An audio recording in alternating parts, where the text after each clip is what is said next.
South Africa marks Human Rights Day on the 21st of March. It is also the anniversary of the Sharpeville massacre when police fired on a crowd of black people, killing 69 of them in 1960. It was one of the first and most violent demonstrations against apartheid in South Africa.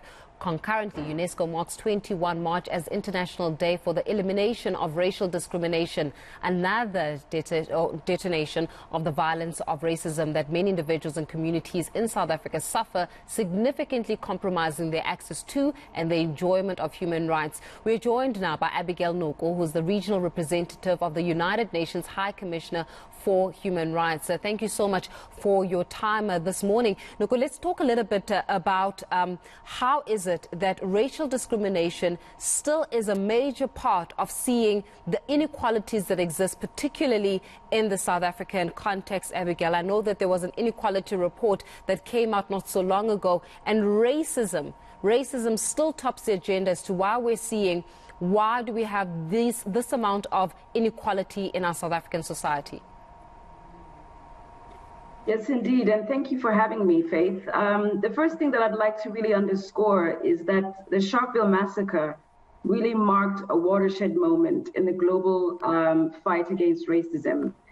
Subsequent to that, what we had was the International Day for the Elimination of Racial Discrimination, as you've highlighted. But we also had the international treaty that really makes racism a human rights violation. So I think it's really important to say that this history, the South African history around Sharpeville, really marked an important moment for the global movement against racism. But indeed, racism persists. And that is one of the reasons why this International Day is commemorated, because it is essentially to highlight that everybody from all walks of life have a role to play in combating discrimination. In fact, the theme this year is Voices for Action Against Racism. And the reason for this is really to underscore that for far too long, there has been denialism and silencing around those people who speak out against racism. And of course, in the South African context, the apartheid regime and the racism that was part of that has contributed to the inequality that we see today. And as you already underscored, this recent report that was issued about 2 weeks ago is highlighting yet again that South Africa remains the most unequal country in the world. So our clarion call really on this National Human Rights Day and International Human Rights Day is that everybody has a role to play to stand up for human rights.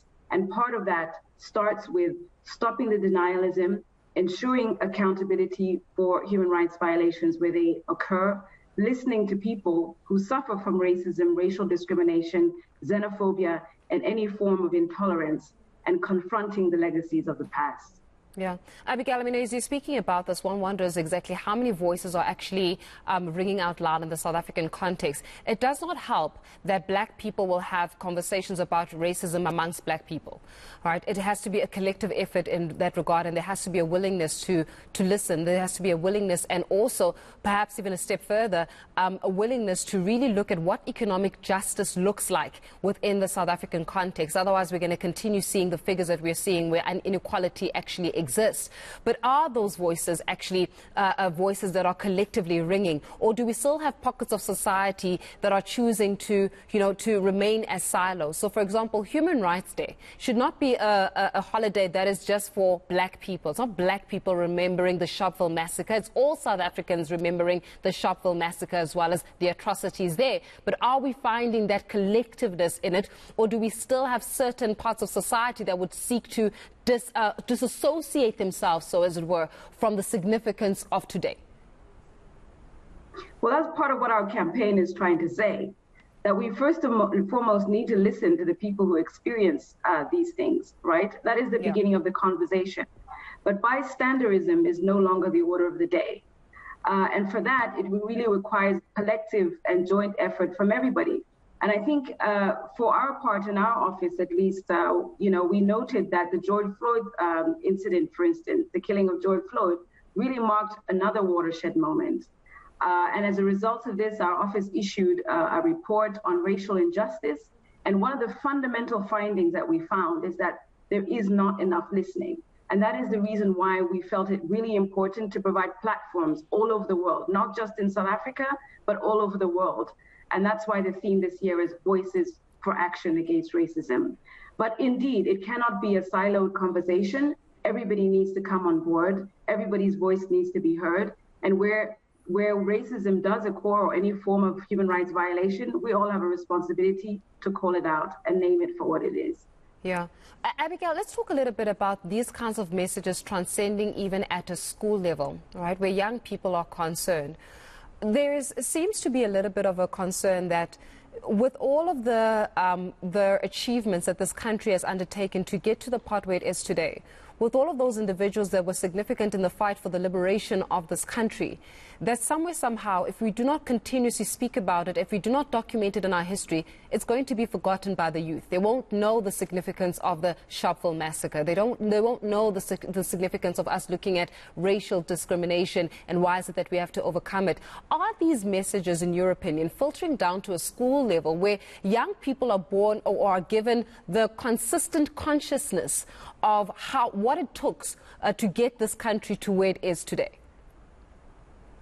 Well, I couldn't agree with you more, Faith. And in fact, I would like to reflect a little bit on my visit to Sharpeville about 2 weeks ago, where some of the Sharpeville survivors are using theater to retell that story about what happened on that day on 21 March 1960. And through acting, they're able to transcend and reach the youth. So it was interesting to see that youth was actually participating and asking a lot of questions. So I think there is a real need for this intergenerational dialogue to address some of these issues. It is not good enough to say that was in the past. This is currently the present. I think there is a lot that we can learn. We have to build on that. We have to build on those struggles of the past in order to ensure that we have a better future.